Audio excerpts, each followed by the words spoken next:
ಮಗು ಹುಟ್ಟಿದ ತಕ್ಷಣ in the first year some of the common mistakes which affect the brain development ತಂದೆ ತಾಯಂದ್ರು ಮಾಡೋದು ಏನು? ಸೊ ಮಗು ಹುಟ್ಟ ತಕ್ಷಣ hmm I would say first cry ಅಂತೀವಿ. ಹುಟ್ಟ ತಕ್ಷಣ ಮಗು ಅಳ್ಬೇಕು. ಹ್ಮ್ ಅರ್ಥ ಆಯ್ತಾ? ಮಗು ಫಸ್ಟ್ ಬ್ರೆತ್ ಅಳ್ಳಿಲ್ಲ ಅಂದ್ರೆ ಸ್ವಲ್ಪ ಲೇಟಾಗಿ ಅಳ್ತು ಅಂತ ಕೆಲವು ಸತಿ ಕೇಳ್ಪಡ್ತೀವಿ. ಹೌದು. ಹುಟ್ಟ ತಕ್ಷಣ ಮಗು ಅಳ್ಳಿಲ್ಲ, it is like alarming situation. ಯಾಕೆಂದ್ರೆ ಅಳೋದು ಅಂದ್ರೆ ಏನು, ಅಳೋದಷ್ಟೇ ಅಲ್ಲ, ಫಸ್ಟ್ ಬ್ರೆತ್ ತಗೊಳುತ್ತೆ ಮಗು, ಫಸ್ಟ್ ಆಕ್ಸಿಜನ್ ಸಪ್ಲೈ ಹೋಗುತ್ತೆ. ಅಕಸ್ಮಾತ್ ಹುಟ್ಟಿದ ಟೈಮಲ್ಲಿ ಸ್ವಲ್ಪ ಅಳೋದ್ರಲ್ಲಿ ಡಿಲೇ ಆಯಿತು, ಏನೇ ಕಾರಣಕ್ಕೆ ಡೆಲಿವರಿ ಕಷ್ಟ ಆಗಿರ್ಬೋದು, ಬೇರೆ ತಾಯಿದು ಏನಾದ್ರು ಫ್ಯಾಕ್ಟರ್ಸ್ ಇರ್ಬೋದು, ಇಲ್ಲ ಮಗು ಹುಟ್ಟೋ ಟೈಮಲ್ಲಿ ಏನಾದ್ರು ಗಲೀಜ್ ನೀರು ಕುಡ್ದಿರ್ಬೋದು, ಸಮಥಿಂಗ್, ಇಲ್ಲ ಕರಳು ಬಳ್ಳಿ ಕುತ್ತಿಗೆ ಸುತ್ತಾ ಇರ್ಬೋದು, ಎನಿ ಆಫ್ ದೀಸ್ ಇಶ್ಯೂಸ್ ಇಂದ ಮಗು ಹುಟ್ಟ ತಕ್ಷಣ ಫಸ್ಟ್ ಬ್ರೆತ್ ಇಮಿಡಿಯೇಟ್ ಆಗಿ ತಗೊಂಡಿಲ್ಲ. ಅವಾಗ ಏನಾಗುತ್ತೆ, ಬ್ರೈನಿಗೆ ಆಕ್ಸಿಜನ್ ಫ್ಯೂ ಸೆಕೆಂಡ್ಸ್ ಡಿಲೇ ಆಗುತ್ತೆ. ಹುಟ್ಟೋ ಮಗುದು ಬ್ರೈನ್ ತುಂಬಾ ಸೆನ್ಸಿಟಿವ್ ಇರುತ್ತೆ. ಆ ಫ್ಯೂ ಸೆಕೆಂಡ್ಸ್ ಆಕ್ಸಿಜನ್ ಡಿಲೇ ಆದಾಗ ಬ್ರೈನಲ್ಲಿ ಚೇಂಜಸ್ ಆಗುತ್ತೆ. Few changes can be mild ಇರ್ಬೋದು, ಮಾಡರೇಟ್ ಇರ್ಬೋದು, ತೀವ್ರವಾಗೂ ಇರ್ಬೋದು. ಸೊ ಅದು ಒಂದು ಇದೊಂದು ಇಂಪಾರ್ಟೆಂಟ್ ಫ್ಯಾಕ್ಟರ್. ಇದ್ರ ಮೇಲೆ ನೆಕ್ಸ್ಟ್ ಬರೋದು ಫೀಡಿಂಗ್. ಮಗುಗೆ ಕರೆಕ್ಟಾಗಿ 2 ಗಂಟೆಗೆ ಒಂದ್ಸತಿ ಕರೆಕ್ಟಾಗಿ ಫೀಡಿಂಗ್ ಆಗಬೇಕು. ಫೀಡಿಂಗ್ ಸರಿಗೆ ಆಗಲಿಲ್ಲ ಅಂದರೆ ಅವಾಗ ಏನಾಗುತ್ತೆ, ಬಾಡಿಯಲ್ಲಿ ಗ್ಲೂಕೋಸ್ ಕಮ್ಮಿ ಆಗುತ್ತೆ.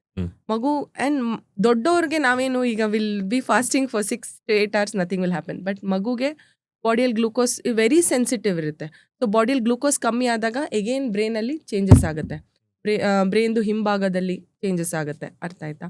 ಸೊ ಇದೊಂದು. ಆಮೇಲೆ ಏನಾದ್ರು ಪೂರ್ ಹ್ಯಾಂಡ್ಲಿಂಗ್, ಮಗುನ ಕರೆಕ್ಟಾಗಿ ಹ್ಯಾಂಡಲ್ ಮಾಡಲ್ಲ, ಹೈಜೀನ್ ಹ್ಯಾಂಡ್ಲಿಂಗ್ ಆಗಿಲ್ಲ ಅಂದರೆ ಇನ್ಫೆಕ್ಷನ್ ಆದರೆ ಅದರಿಂದನೂ ಪ್ರಾಬ್ಲಮ್ ಆಗುತ್ತೆ.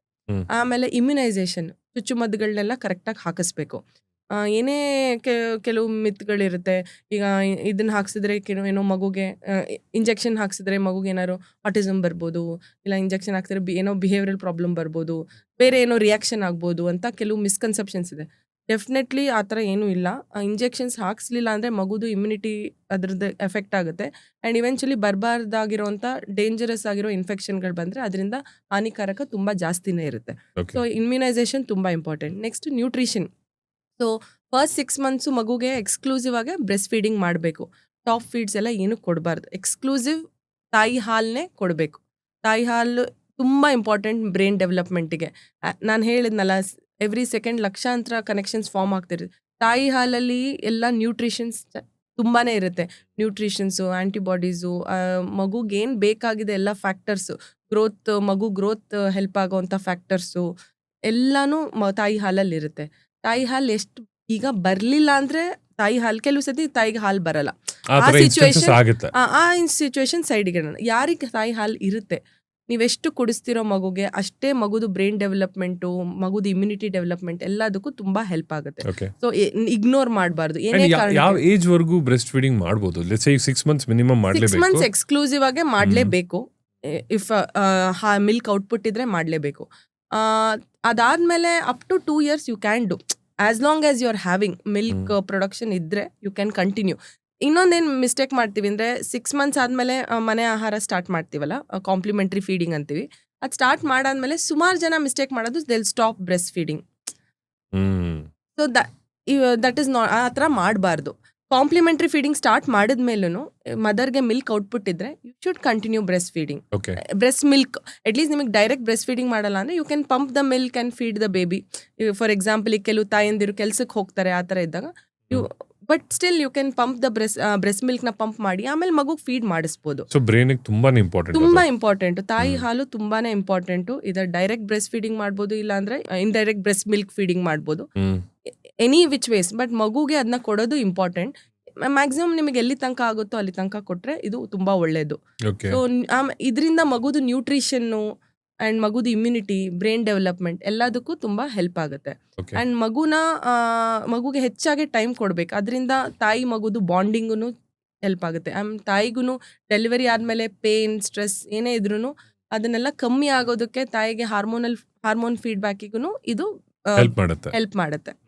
ಆ್ಯಂಡ್ ಈಗ ಹುಟ್ಟಿದ ಮಗು ಸುಮಾರು ಟೈಮ್ವರೆಗೂ ಬರೀ ಮಲ್ಕೊಂಡೇ ಇರುತ್ತೆ, ಬಟ್ ನಾವು ಹೇಳ್ತೀವಿ ಬರೀ ಮಕ್ಕಳಲ್ಲ, ಎಲ್ರಿಗೂ ಬ್ರೈನ್ ಕರೆಕ್ಟಾಗಿ ಫಂಕ್ಷನ್ ಮಾಡ್ಬೇಕಂದ್ರೆ ನಿದ್ದೆ ಒಳ್ಳೇದಾಗಲೇಬೇಕು. And it is good that ಈಗಿನ ಕಾಲದಲ್ಲಿ ತುಂಬ ಜನ ಅದ್ರ ಬಗ್ಗೆ ಮಾತಾಡ್ತಾ ಇದ್ದಾರೆ. ಬಟ್ ನನ್ಗೊಂದು ಕ್ಯೂರಿಯಸ್ ಪ್ರಶ್ನೆ ಇರೋದು, ಈ ಮಗು 2 hour 3 hour ಎದ್ದು ಬಿಡುತ್ತೆ ರಾತ್ರಿ ಹೊತ್ತು ಹೇಳ್ತಾ ಇದ್ದೀವಿ, ಅದು ಏನಾದರೂ ಅವ್ರ ಬ್ರೈನ್ ಡೆವಲಪ್ಮೆಂಟ್ಗೆ ಪ್ರಾಬ್ಲಮ್ ಆಗುತ್ತಾ ಆ ಥರ ಆದಾಗ? ಸಣ್ಣ ನೀವು 1 ಇಯರ್ಗಿಂತ ಕಮ್ಮಿ ಇರೋ 1 ಮಕ್ಳು ಇಯರ್ಗಿಂತ ಕಮ್ಮಿ ಇರೋ ಮಕ್ಕಳಲ್ಲಿ. ಸೊ ಅದು 2 to 3 ಅವರ್ಸ್ಗೆ ಒಂದ್ಸತಿ ಮಗು ಏನಕ್ಕೆ ಎದ್ದೇಳುತ್ತೆ ಅಂದ್ರೆ ಫೀಡ್ ಡಿಮ್ಯಾಂಡ್ ಇರುತ್ತೆ ಮಗು. ಹ್ಮ್. ದೊಡ್ಡವ್ರ ತರ ನಾವು ಡೈಲಿ 3 ಮೀಲ್ಸ್ ಆಗಲ್ಲ, ಮಕ್ಳಿಗೆ ಎವ್ರಿ 2 hours ಬೇಕು. ದಟ್ ಯಾಕೆಂದ್ರೆ ಹೇಳ್ತಿದ್ದೀನಲ್ಲ, ಬ್ರೈನ್ ಡೆವಲಪ್ಮೆಂಟ್ ಅಷ್ಟು ಆಗ್ತಿರುತ್ತೆ, ಅದಕ್ಕೆ ಅಷ್ಟು ಎನರ್ಜಿ ಪ್ರೊಡಕ್ಷನ್ ಬೇಕು.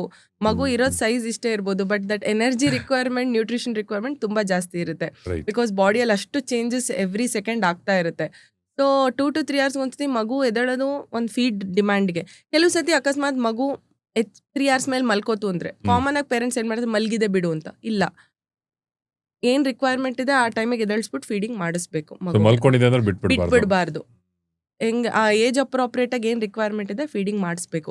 ಯಾಕೆಂದ್ರೆ ಬಾಡಿಯಲ್ಲಿ ಒಂದು ಮೆಟಬಾಲಿಸಮ್ಗೆ, ಎನರ್ಜಿ ಉತ್ಪನ್ನ ಆಗೋಕ್ಕೆ, ಮತ್ತೆ ಗ್ಲೂಕೋಸ್ ಲೆವೆಲ್ಸ್ ಮೇಂಟೈನ್ ಆಗೋದು, ಇದೆಲ್ಲ ತುಂಬಾ ಕ್ರೂಷಿಯಲ್ ಆ ಇನಿಷಿಯಲ್ ಇಯರ್ಸ್ ಅಲ್ಲಿ. Okay.